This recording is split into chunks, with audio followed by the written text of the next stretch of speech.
One time I was behind the register at Victoria's Secret. This customer walks in and immediately everybody spots her as a red flag. She's just picking up items, throwing them in her bag, not looking at sizes, not looking at colors. So everybody's like, everyone's on their walkie like, watch this customer. She's coming to the fitting room. She's headed to the cash wrap. Somebody get her. Check her ID. Get her. Get her. She has a bag full of stuff. And guess who gets her at the register? Me. So she comes to my register and she dumps out her stuff and we're having a regular conversation. Hi, how are you? Yada, yada, yada. Her total comes up to probably between $700 to $900. It was expensive. My manager is at the register next to me talking to me on the walkie. Ashley, make sure you get that ID. Don't matter what she's using, make sure you get that ID. So I ask her for the ID because she's paying credit. Why do you need to ask for my ID? Just take it, run it. I'm like, no ma'am, I'm sorry, I need your ID for the purchase. She starts to raise her voice at me. So she's raising her voice at me and I'm like, but I just couldn't, y'all. So I was like, I can raise my voice too. Do you want to play this game? Cause I'll win, promise. And she's like, oh, well, what time do you get off work? And I'm like, I'm closing, I'm actually getting off at 11. Would you like to pick me up? And then she calls me stupid. And I'm like, okay, you know what? I'm gonna eat that. Then she calls me a dumb. Whew.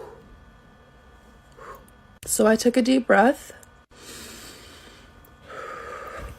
And I said, I can't even afford these motherfuckers. You over here trying to scam me. Honestly, me and her just started going back and forth at each other like, My manager's like, go to the back, go to the back, go to the back. I'm still cursing her out as I'm walking to the back of the store. I really thought I would get fired.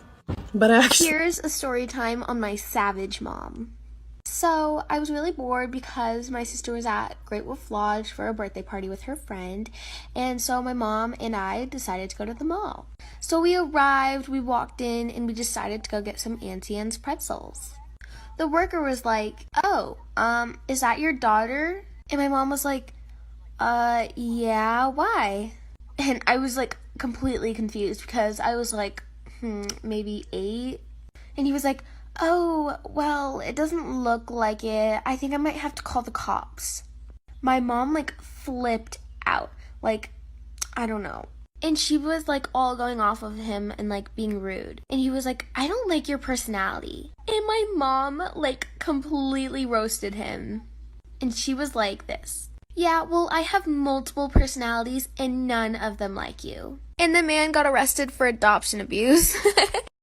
One time in grade 2 it was home time and So when I was a sophomore in high school, I had this teacher who would only let the students in her class use the restroom one time per semester. Well, one day I raised my hand and I was like, excuse me, I don't remember her name. Can I please use the restroom? And she was like, no, you can't because you've already used the restroom in my class this semester. Well, excuse me, you can't dictate my bladder. So I'm like all frustrated and I started secretly texting my mom because I wasn't allowed to use my phone in class. And I was like, Mom, I'm sitting in class right now. My teacher won't let me use the restroom. And she was like, I'll take care of it for you. And I was like, okay. So like 5 minutes goes by and all of a sudden my teacher's phone starts ringing and she walks up to it and answers it and she's like, hello?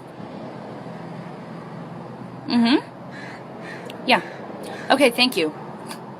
And then she walks up to me like so angry and she like slams the pass on my desk and she was like, since you have to go that bad. And I was like, yeah, I really do. Thanks. And I got up and left.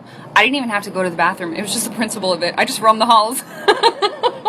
Story time. I babysat a lot of kids in my neighborhood, and there was this one night that I was babysitting a 2-year-old.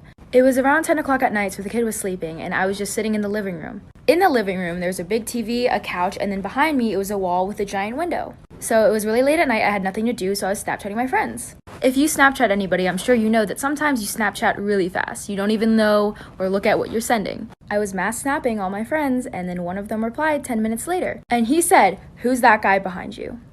And I turned around and no one was there, so I'm like, he's playing a joke on me. But then I get another Snapchat from this friend I had, and she lives all the way across the country.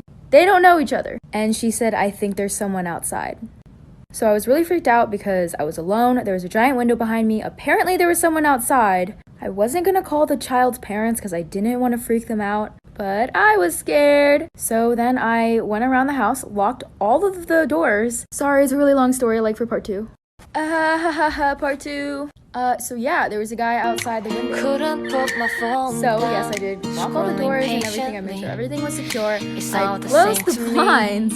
So for the rest of Faces the night, on the nothing else screen. really happened other than this really weird thump. It was like someone was knocking on a window. Allow me to demonstrate. I ignored it because I was in denial that this was happening. The rest of the night was normal. Parents came home. I drove really fast home, and then the next morning I wake up. And apparently, an old man with Alzheimer's had escaped from his little home. I did not know this.